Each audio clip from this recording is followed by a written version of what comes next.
దేశవ్యాప్తంగా సాధారణ ఎన్నికలు పలు రాష్ట్రాల్లో అసెంబ్లీ ఎన్నికలకు పోలింగ్ తేదీ దగ్గర పడుతోంది. ఇప్పటికే అభ్యర్థులు ప్రచార హోరుతో బిజీగా ఉన్న కాంగ్రెస్ పార్టీ మేనిఫెస్టో రూపకల్పనను చక్కబెడుతోంది. కాంగ్రెస్ సీనియర్ నేత పి చిదంబరం నేతృత్వంలో ఇప్పటికే మేనిఫెస్టో కమిటీ ప్రజలకిచ్చే వాగ్దానాలపై కసరత్తు చేసింది. ఇవాళ దీనిపై అంతిమంగా కాంగ్రెస్ వర్కింగ్ కమిటీలో చర్చ జరగనుంది. రాహుల్ గాంధీ నేతృత్వంలో జరిగే ఈ సమావేశానికి మాజీ ప్రధాని మన్మోహన్, సోనియా సహా కీలక నేతలు హాజరు కానున్నారు. ఆన్లైన్ పోర్టల్ ద్వారా మేనిఫెస్టో రూపకల్పన కోసం ప్రజల నుంచి సలహాలు, సూచనలు స్వీకరించారు. అవన్నీ మేనిఫెస్టోలో పొందుపరిచారు. ఇవాళ నిర్ణయం తీసుకున్న తర్వాత అధికారికంగా మేనిఫెస్టో విడుదల చేయనుంది హస్తం పార్టీ.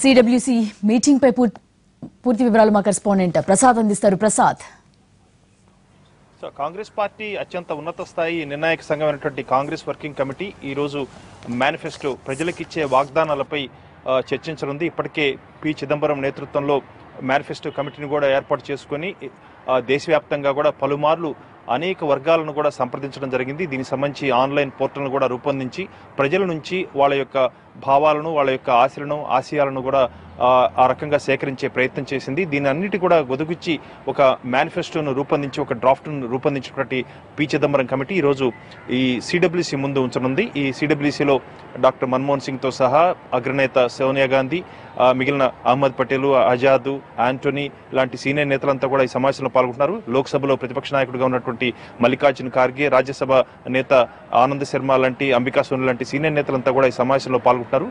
ప్రధానంగా ఏఐసీసీ ప్రధాన కార్యాలయంలో జరిగే ఈ సమావేశంలో మేనిఫెస్టోలు రూపొందించిన అంశాలను కూలంకషంగా చర్చించడం, పి చిదంబరం ఈ కమిటీకి అనేక అంశాల గురించి వివరించడం, దానికి సంబంధించి వారి అభిప్రాయాలను సేకరించి అంతిమంగా దీనికి ఆమోదం తెలిపే ప్రక్రియ కోసమే ఈరోజు ఈ సమావేశాన్ని ఏర్పాటు చేసుకోవడం జరిగింది.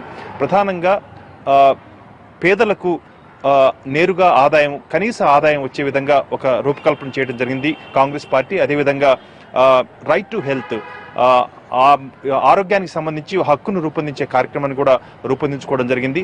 అదేవిధంగా హెల్త్ కాకుండా వ్యవసాయ రంగంలో ఉన్నటువంటి రైతులకు ఆదుకునే రీతిలో, అదేవిధంగా అప్పుల ఊబిలో కూరుకుపోతున్నటువంటి రైతాంగాన్ని ఏ రకంగా ఆదుకోవాలనే అంశంపై ఒక వినూత్నమైనటువంటి పథకాన్ని కూడా పి చిదంబరం నేతృత్వంలో ఒక పథకాన్ని రూపొందించినట్టుగా తెలుస్తుంది. ఇలాంటి అనేక అంశాలు యువత ఆశలకు అనుగుణంగా వారంతా కూడా కెరీర్ ఓరియంటేషన్గా ఉన్నారు కాబట్టి వారికి ఉన్నటువంటి మానవ శక్తి వనరులను ఆదాయ వనరులుగా ఏ రకంగా మార్చుకోవాలనే అంశంపై ఉపాధి, ఉద్యోగ అవకాశాలకు సంబంధించి ఒక వినూత్న పథకాన్ని కూడా కాంగ్రెస్ పార్టీ రూపొందించినట్టుగా తెలుస్తుంది. వాస్తవానికి 2014లో ఓటింగ్ ఎప్పుడైతే ప్రారంభమైందో అదే రోజు బీజేపీ తన మేనిఫెస్టోను విడుదల చేసింది. ఇది కేవలం ఓటర్స్ను ప్రభావితం చేసే విధంగా ఉందని చెప్పి కాంగ్రెస్ పార్టీ గతంలో విమర్శించి కేంద్ర ఎన్నికల సంఘానికి కూడా ఫిర్యాదు చేయడం జరిగింది.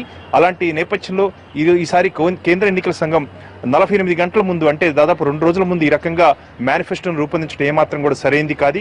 మీరు ఆ పార్టీలన్నీ కూడా ఆ రకంగా మేనిఫెస్టోను రిలీజ్ చేయడానికి వీల్లేదు. కాబట్టి ముందస్తుగానే మేనిఫెస్టోను రూపొందించుకొని ఆ మేరకు ప్రకటించాలి, ప్రజలకు వాగ్దానం ఇవ్వాలి, ఎన్నికల ప్రణాళిక ఏంటో తెలియచేయాలని చెప్పి కేంద్ర ఎన్నికల సంఘం చాలా స్పష్టంగా నిర్దేశించింది. ఈ నేపథ్యంలో కాంగ్రెస్ పార్టీ శతాబ్దం పైగా ఉన్నటువంటి చరిత్ర ఉంటే కాంగ్రెస్ పార్టీ మారుతున్నటువంటి ప్రజల యొక్క అభిప్రాయాలకు, అదేవిధంగా మారుతున్న పరిస్థితులకు అనుగుణంగా ఒక మేనిఫెస్టోను రూపొందించాలి, అదేవిధంగా ఇది ప్రజల డాక్యుమెంట్గా ఉంటుందని ఒక అభిప్రాయాన్ని కూడా కాంగ్రెస్ పార్టీ గతంలో వ్యక్తం చేసింది.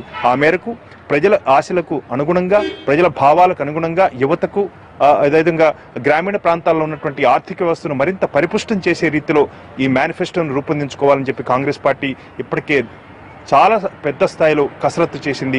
అనేక వర్గాల్ని నేరుగా సంప్రదించి వారి అభిప్రాయాన్ని సేకరించింది. ఈ నేపథ్యంలో పి చిదంబరం ఈరోజు కాంగ్రెస్ వర్కింగ్ కమిటీ ముందు ఇచ్చినటువంటి ఈ మేనిఫెస్టోపై పూర్తిగా చర్చించి కాంగ్రెస్ పార్టీ అధ్యక్షుడు, ఏఐసీసీ అధ్యక్షుడు రాహుల్ గాంధీ నేతృత్వంలో జరుగుతున్న ఈ సమావేశం తుది ఆమోదం తెలపనుంది. ఆ మేరకు కాంగ్రెస్ పార్టీ తన మేనిఫెస్టోను అత్యంత త్వరగానే ప్రజలకు అందివ్వాలనే ఆలోచనలోనే ఈ మేరకు ఈరోజు కాంగ్రెస్ వర్కింగ్ కమిటీ సమావేశాన్ని ఏర్పాటు చేసుకోవడం జరిగింది.